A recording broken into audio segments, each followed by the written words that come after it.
क्या आपने कभी सोचा है कि राजस्थान की उस तपती रेतीली मिट्टी में ऐसा क्या जादू है कि लाखों लोग नंगे पांव घंटों तक बिना थके सिर्फ एक ध्वज लेकर भागते चले जाते हैं। क्यों कहा जाता है कि अगर इस यात्रा के दौरान आपका निशान जमीन से छू गया तो आपकी पूरी यात्रा अधूरी रह सकती है। और सबसे बड़ा रहस्य उस रेशमी कपड़े पर लिखे उन तीन शब्दों में क्या छिपा है जो मरते हुए इंसान की किस्मत बदल सकते हैं। आज हम केवल एक यात्रा की बात नहीं बल्कि उस दिव्य अनुभव की बात करेंगे जिसे दुनिया निशान यात्रा कहती है। और सबसे खास बात, इस वीडियो के अंत तक मैं आपको निशान उठाने की सही विधि, असली नियम और वह रहस्य बताऊंगा जो ज्यादातर लोग नहीं जानते। जय श्री श्याम दोस्तों, हमारे चैनल में आपका स्वागत है। भारत भूमि चमत्कारों और अटूट विश्वास की भूमि है, लेकिन जब बात हारे के सहारे यानी बाबा खाटू श्याम की आती है तो तर्क खत्म हो जाते हैं और सिर्फ आस्था बचती है। सीकर जिले का वह छोटा सा गांव खाटू आज करोड़ों लोगों की उम्मीद का केंद्र बन चुका है। लेकिन इस भक्ति की सबसे कठिन और पवित्र परीक्षा है निशान यात्रा। लेकिन असली बात तो यह है, खाटू जाना, दर्शन करना और बाबा के सामने शीश झुका देना अपने आप में ही बहुत बड़ी भक्ति है। लेकिन जब कोई भक्त संकल्प लेकर निशान उठाता है तो वह सिर्फ बाबा से मिलने नहीं जाता, वह अपने दुख, डर और हार को बाबा के चरणों में सौंपने जाता है।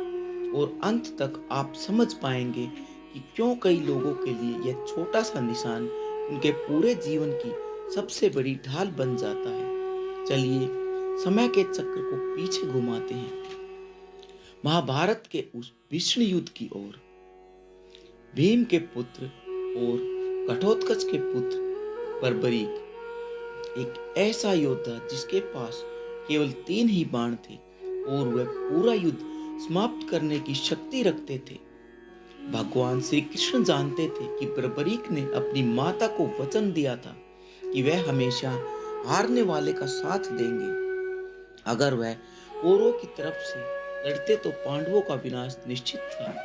तब भगवान श्री कृष्ण ने एक ब्राह्मण का वेश धारण कर बर्बरीक से उनका शीश दान में मांग लिया। बिना एक पल सोचे बर्बरीक ने अपना शीश काटकर भगवान कृष्ण के चरणों में रख दिया। उनके इसी महान बलिदान और विजय के प्रतीक को आज हम निशान के रूप में बाबा को चढ़ाते हैं। लेकिन बाबा का असली रहस्य तो तब शुरू हुआ जब उनका शीश खाटू की मिट्टी से बाहर निकला। भगवान श्री कृष्ण ने बर्बरीक को वरदान दिया कि कलयुग में तुम मेरे श्याम नाम से पूजे जाओगे। लेकिन उनका शीश खाटू में कैसे मिला? कहा जाता है कि एक गाय एक खास स्थान पर अपना दूध स्वयं बहा देती थी। जब वहां खुदाई हुई तो बाबा का एक दिव्य शीश प्रकट हुआ। लेकिन यहाँ एक सवाल उठता है, जब बाबा का शीश प्रकट हुआ तो पहला निशान किसने चढ़ाया? परंपरा और लोक विश्वास के अनुसार निशान चढ़ाने की यह परंपरा कई सौ साल पुरानी मानी जाती है। सूरजगढ़ क्षेत्र के कुछ पुराने भक्तों में यह मान्यता भी प्रचलित है कि परम श्रद्धेय तुलसीराम जी भक्त को बाबा ने सपने में ध्वज चढ़ाने का संकेत दिया था और तभी से फागुन मेले में निशान चढ़ाने की परंपरा धीरे धीरे फैलती चली गई और आज लाखों भक्त इसे निभाते हैं। और बाबा के दरबार का इतिहास सिर्फ भक्ति नहीं बल्कि संघर्ष और चमत्कारों से भी भरा पड़ा है।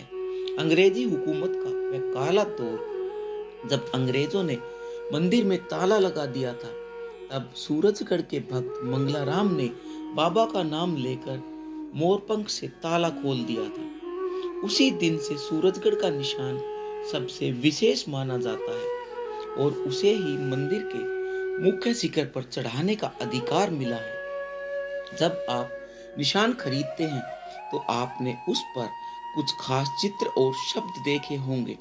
नीला, केसरिया, सफेद या लाल, ये 4 प्रमुख रंग हैं जो बाबा के दरबार में लहराते हैं। हर रंग का अपना महत्व है। लेकिन सबसे महत्वपूर्ण है वह तीन शब्द, माँ स्वयं पराजिता।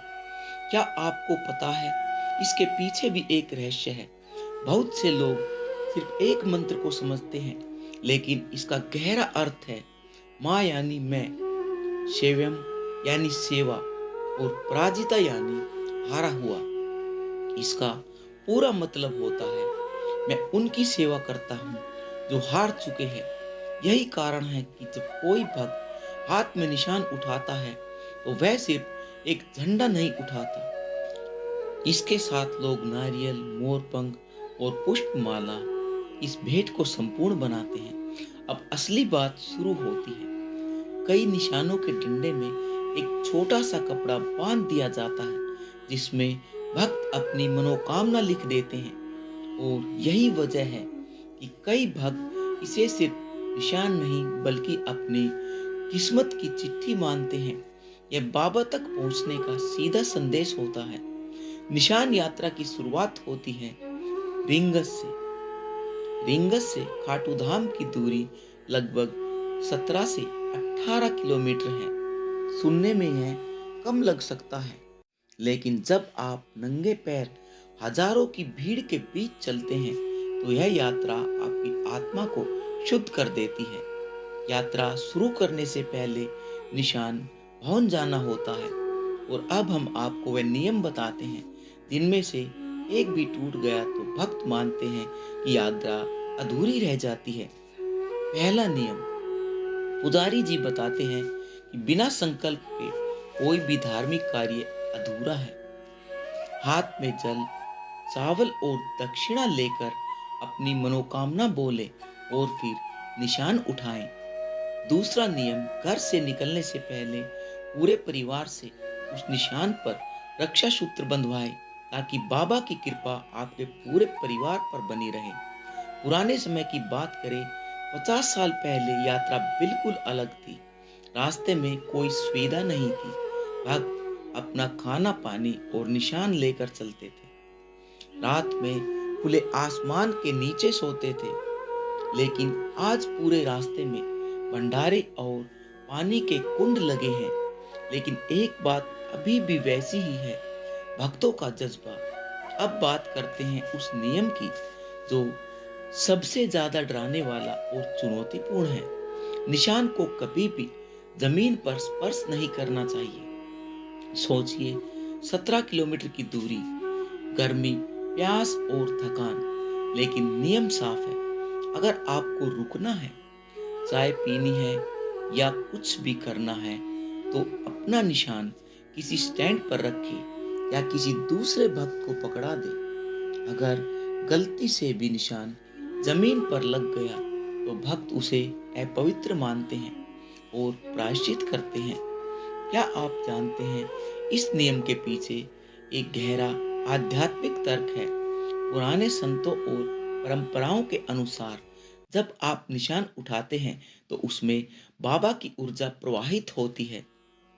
जमीन से स्पर्श होने पर यह ऊर्जा पृथ्वी में विलीन हो जाती है और आपकी यात्रा अधूरी मानी जाती है। इसलिए भक्त अपने निशान को इतनी सावधानी से उठाते हैं जैसे कोई अपने जीवन को संभाल रहा हो। अगला नियम, और यह बात बहुत पुराने सेवादार भी दोहराते हैं, यात्रा के दौरान नशा करना या सांसारिक गप्पे मारने से आपकी पूजा का फल शून्य हो जाता है। यात्रा के दौरान रास्ते में आपको नंतई करने वाले लोग मिलेंगे। ये वह भक्त है जो दंडोत प्रणाम करते हुए खाटू श्याम जाते हैं जहाँ हमें 5 घंटे लगते हैं, उन्हें 5 से 6 दिन लग जाते हैं। यह शक्ति कहाँ से आती है? यह है बाबा का वह रहस्यमय खिंचाव जो भक्तों को थकने नहीं देता। जब आप यात्रा कर रहे हो तो आपको कुछ भक्त मिलेंगे जो पूरे रास्ते जय श्री श्याम का जप करते चलते हैं। उनकी आवाज में एक अलग ही ताकत होती है। वह कहते हैं कि यही जाप उन्हें थकान महसूस नहीं होने देता। यह है बाबा का वरदान जो उनके शब्दों में भी ऊर्जा भर देता है। जैसे ही आप खाटू श्याम की सीमा में प्रवेश करते हैं, और तोरण द्वार सामने आता है, आपकी सारी थकान दूर हो जाती है। यहाँ भक्त रोक लगाते हैं और फिर अंतिम 1 किलोमीटर की यात्रा शुरू होती है। फिर जब आप मंदिर के गर्भगृह के पास पहुंचते हैं तो वहां हजारों निशानों का एक ढेर लग जाता है। आप अपना निशान बाबा के चरणों में समर्पित कर देते हैं।